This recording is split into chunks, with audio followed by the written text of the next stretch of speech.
ꯑꯍꯥꯟꯕꯃꯛꯇꯗ Yai Publications Wari tabiribasingbu taramna okjabaga loinana khoirumjari. Ngasi amuk Marup Ani hairiba wari asigi ahumsumba saruk puduna lakjare. Leichil magi arepa mafam leitabagum amasung mahausa lairembi imagi fijolna matamgi matung inna machu hongbagum taibangi khongchat amasung mioibagi wakhalsu hongba nairakpa haibase soipadraba mangda taduna leiraba matam pumnamakta chumlagadaba machatni. Yamlaba senpham ado malang amasung thanilna chap manana tangkhai yenthoknarami. Hauzik phawbadi makoi anishe lambi amattagi khongloini khetnaba leite. Mioiba haibase waringaida nolukpa afaba wakhal khanba amasung afaba mi oiramlaga khara khazik yai pharaklaba matamda shaklon hongba hongkhiduna awaba afaba nolukpa khanglaktaduna napalna thumatkiba haibase mioiba aikhoigi lichat oina tawi. Adubu akhang ahei wangulon wangba kayana hainaribaduni. Mi amagi asengba masak lichat sajat matik mayai khange hairabadi sel pishilu ajoba pham hapchilu madutada mi adugi asengba saktam uba phangani. Masi makshu itattatana thoklibani aikhoigi khunai asida. Mayamgidamak chongthorakliba luchingba kayano arang arakta tawduna masa hana haidokhiba ngangthokhiba saktokhiba wasak pumnamak kawduna punsi pingkhamnakhiba nattana leipak miyamda onsinduna chiglakhiba. Pumnamak ase oidunasu leipak miyamdi ngasisu adumak makhoigi hairaba mitrang amasung yonggi tata pangthaduna leiri.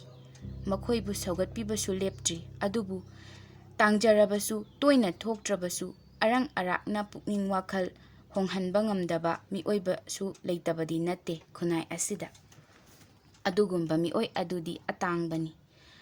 Lausing chawba athoibani. Leipaki luchingba kayana fawba nanthokpa ngamdraba palse malangna karamna nanthokani. Malangna mapunsida amukta ukhidriba yamlaba senpham adu urubadagi wakhalda maol khalakle. Masadu napal amasung arang araki apambana ahing phawba tumba yakhidri. Apha phattagi wakhal mafamdagi khara lapthokibagum tawri. Ayuk ama mana thanilgi manakta laktuna hairami. Itaw, aidi punsise khara nungaini hingtoklage khale. Aduna athubada aidi Royal Enfield bag ama leirani. Aduga makhoi mayamna tawriba adugum koiba chatkani. Makoi aikhoida hanthana yengbado aina aikhoisu ngami haibado utkadoribani. Makhoida na miro aikhoisu mini kaino. Loina ngami loina hai haibado khanghangadoribani maya kunghangadoriba. Thanilsu karigidi pamloi inkhalakpa yak laurakpa matamni. Masung mamanaba kaya tawriba khudingmak tawningliba anauba kaya mahau tangninglakpa matamni. Adubu matin kut yothaduna wakhal munna khallaga mahakna malangda hairiki. Itaw, punsi haibase yamna luna su khallushi. Aduga yamna laina lawbasu chumloi. Amaromda thabak thoram khudingmakisu matang matam chaba haiba amasu leibani. Aina khanbadadi hojik matang adu chadri oidri. Punsi lanphamsida aikhoidi leipak leina kallaba malemgi leimaibu magi thotlaba leina aduna inkhaiduna mayoli khalakpada ngairiba. Adugumbani. Matang charaklaba kanda leisa tamgadabani. Matam pumnamakta aikhoi wana horakpani. Asukuinadi khanglaklaga karigi matam kharadi khangba ngamloidage. Mina pamnabagidamak tinabinabagidamak phai phate khanthadana aikhoina moigi matau tamgadaba natte. Se leirabadi nangi mi ngakta ngaigani. Aduna aikhoi matam kharaga khanglaga amuka hena kanna hotnaduna senphamase macha pokhanduna ngasi khaki nungaiba nataba tung koina charol surol phawba yai phabadu oihaunaba oina hotnasi. Nahagi wakhada amukta phatha koita. Masi tabada malangna sauningba amasung karimnabagi maongda khumlai. Itaw, nangse angapani he. Punsi haibase kharasu nungai thokpa tamgadabani. Khunai asida hinglabanina aikhoisu chanabi kharadi yawgudabani. Natradi aikhoise mina thina ngangnangkidoiba. Khangde aidi tawrani harisini.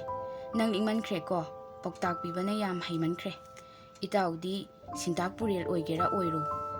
Asumna hairakpada thanilna ꯏꯇꯥꯎ, ꯄꯥꯎꯇꯥꯛ ꯄꯤꯕꯒꯤ ꯋꯥ ꯅꯠꯇꯦ, ꯑꯗꯨꯒ ꯂꯤꯛꯄꯒꯤꯁꯨ ꯅꯠꯇꯦ. ꯂꯤꯛꯄꯒ ꯆꯦꯛꯁꯟꯕꯒ ꯈꯦꯠꯅꯕ ꯌꯥꯝꯅ ꯂꯩ. ꯑꯩꯅ ꯍꯥꯏꯔꯤꯕꯁꯤꯗꯤ ꯇꯨꯡ ꯀꯣꯏꯅ ꯅꯨꯡꯉꯥꯏꯅ ꯂꯩꯅꯕ ꯋꯥꯕꯒꯤ ꯋꯥꯕ ꯃꯇꯝ ꯈꯔ ꯈꯟꯈꯤꯁꯤ, ꯑꯗꯨꯒ ꯆꯥꯡ ꯅꯥꯏꯕ ꯁꯣꯏꯔꯣꯏꯗꯕ ꯁꯦꯟꯊꯣꯛ ꯂꯝꯕꯤ ꯑꯃ ꯍꯥꯟꯅ ꯂꯩꯔꯕ ꯃꯇꯨꯡꯗ ꯂꯣꯏꯅꯃꯛ ꯇꯧꯁꯤ. ꯅꯨꯡꯉꯥꯏꯕ ꯄꯨꯟꯁꯤ ꯃꯔꯦꯜ ꯑꯃꯗ ꯂꯦꯟꯁꯤ ꯍꯥꯏꯕꯅꯤ. ꯃꯁꯤꯅꯁꯨ ꯅꯨꯡꯉꯥꯏꯕꯗꯣ ꯀꯨꯏꯅ ꯆꯠꯀꯗꯧꯔꯤꯕꯅꯤ.